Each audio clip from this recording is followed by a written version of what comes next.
believe in the street movements, or all the Sunnis believe in military coup.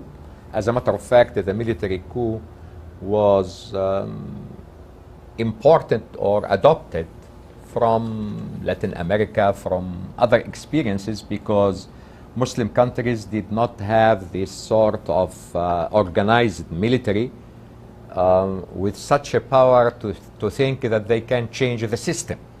This happened later after having the certain developments in the military itself and being strong enough to impose its power on the country.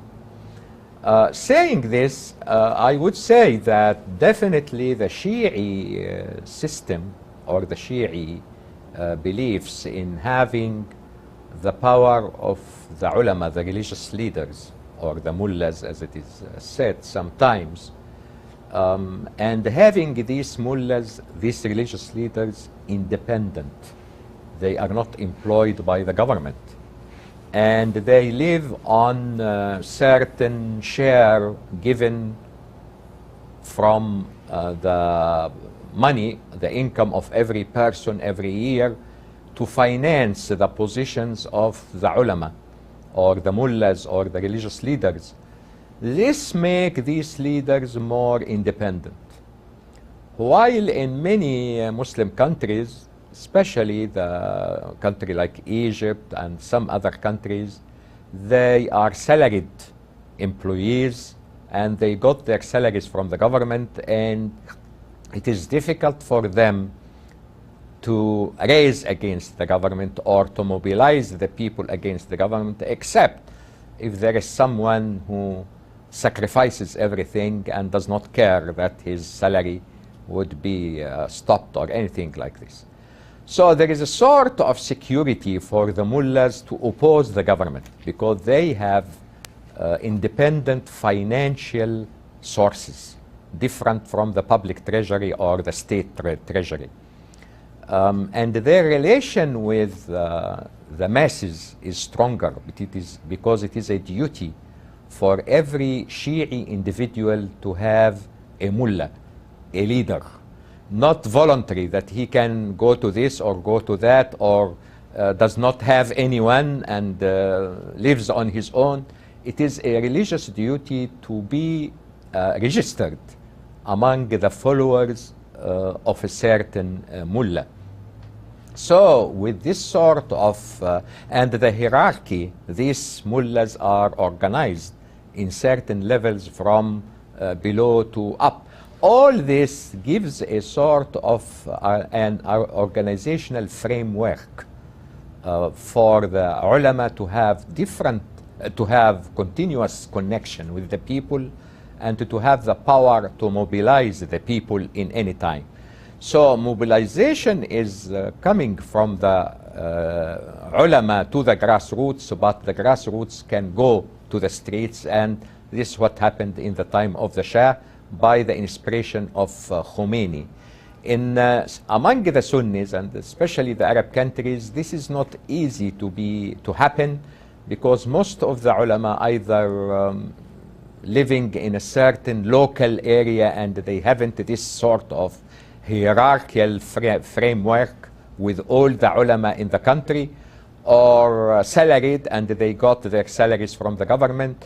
So it is more easy in Shi'i countries to mobilize the people, and this is a fact what is seen now, that the Shi'is, when the mullahs decide something and they wanted to go to the grassroots, they do not need to have an organization like Muslim Brotherhood or Jama'ah Islami and then face the challenge of the government and so on. The mechanism is there, and they can in just an instant mobilize all the grassroots, and they push them to the streets, protesting anything or supporting anything.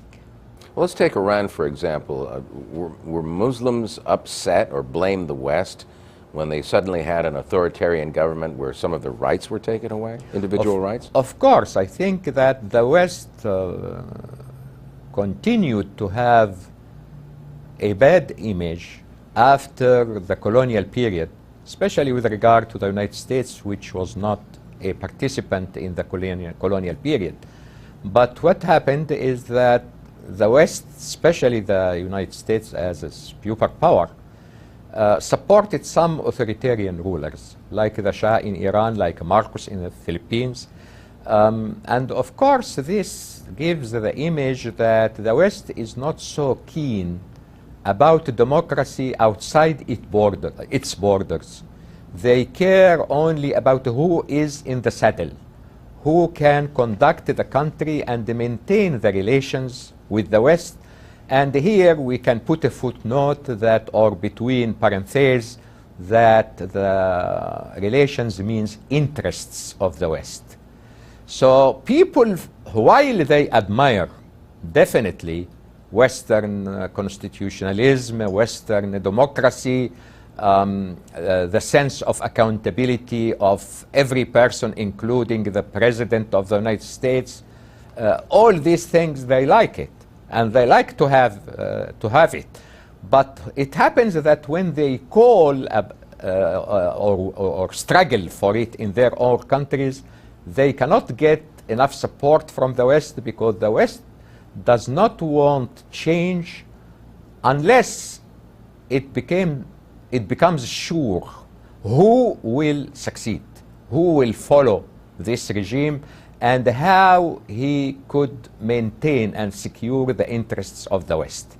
This pragmatic or utilitarian, or I may say egoistic attitude in the West hurts the Muslims, because they think that it is not consistent. You want a democracy for everybody except for the Muslims. That when Muslims say democracy, and by democracy, well, the majority will rule, and the majority is Muslims, and the majority may stick to Islam and the Islamic values, then it is a different story for the West. Right. The West is looking for a balance of power mainly, and really doesn't care about individual rights. Yes, especially the status quo. Right. When the status quo is okay and the Muslims are still there, they have no chance to seize power, they would not facilitate their seizure of power. Right. But if it happens that they seize power, I think they will deal with it as a matter of fact, as when the communists had power. It is a matter of reality. What was the Muslim world's reaction to the splitting up or partition of Palestine? Well, I don't think that they supported it, because you brought to Palestine people who were far from it, living for centuries in other places. And you kicked out from Palestine the Palestinians who lived for centuries. And there was really, to be fair enough, and here I am talking as a historian, not only as a Muslim, to think about some promise given in the Torah to Abraham or to Moses or to whoever thousands of years ago, and ignore the consecutive history or the continuous history of Palestinians for long centuries, about 15 centuries or more than this, 15 centuries under Islam, and before this as Arabs. And just to stick to something given before 2,000 years, I think this does not make sense politically. And they think that they were treated unfairly because of certain relations with Israeli lobbies or money or whatever. Was the West blamed in this case for the situation in Palestine and the ineffectiveness of other Muslim governments? Yes, I think to a certain extent, yes, because it supported these governments. First, with regard to the partition, it was very clear that the West until now, from the partition until now, it is supporting the Israeli situation and all what it thinks to be, even with regard to this sort of nuclear reactor and so on. It has been proved later, and it is a problem now that some cameras and so on could reach the Israeli nuclear reactor, while it was denied by the government, and by the United States accepted these denials and so on. So there is many cases. I think that it is not difficult to prove that there is a sort of unfairness or a sort of partisan approach towards the Israelis, not looking to the whole problem or to the two parties as equal. With regard to the ineffectiveness of the other governments, of course they supported the governments that they are happy about. They try to support it politically, support it militarily, support it economically, whatever the objection or the opposition of the masses might be, or even the concerned parties might be. They began to look to the opposition when the opposition served them, and I think there is a clear example in Iraq. They ignored the Iraqi opposition outside or abroad until they realized that their policy in trying to eliminate the regime of Saddam Hussein would not succeed through just sanctions and putting under siege and boycotting and so on. This didn't work, and then they began to look to the Iraqi opposition in England or in other places. The same for Gaddafi.